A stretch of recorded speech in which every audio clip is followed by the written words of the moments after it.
everyone, welcome back to our channel How to Tutorials. In this video, I will show you how to create your own Discord account step by step. First, go to the Apple App Store on iPhone or Google Play Store on Android. Search for Discord and install the app.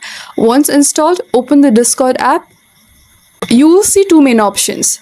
If you already have an account, simply tap login. But in this video, we're trying to create a new account, so tap register. So here you will be given with two main options to register, either with your phone number or email. For this demo, we will go with our email.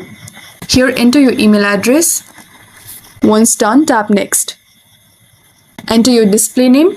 You can skip this step if you want to. Tap next. And create a strong password. Once done, tap next. Fill up your birth details.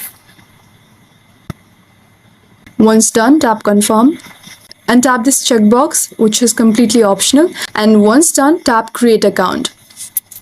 Tap confirm to confirm you are not a robot. Okay, let me solve this for now.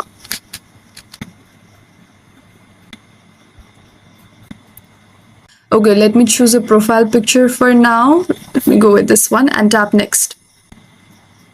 So now you can upload a new profile picture, set your status and even join servers, and that's it. You have successfully created a Discord account. Now you can chat with friends, join communities and explore servers. And that's how you create a Discord account in just a few minutes. If this tutorial helped you, don't forget to like the video and subscribe for more tech guides. Thank you for watching and I'll see you in the next one.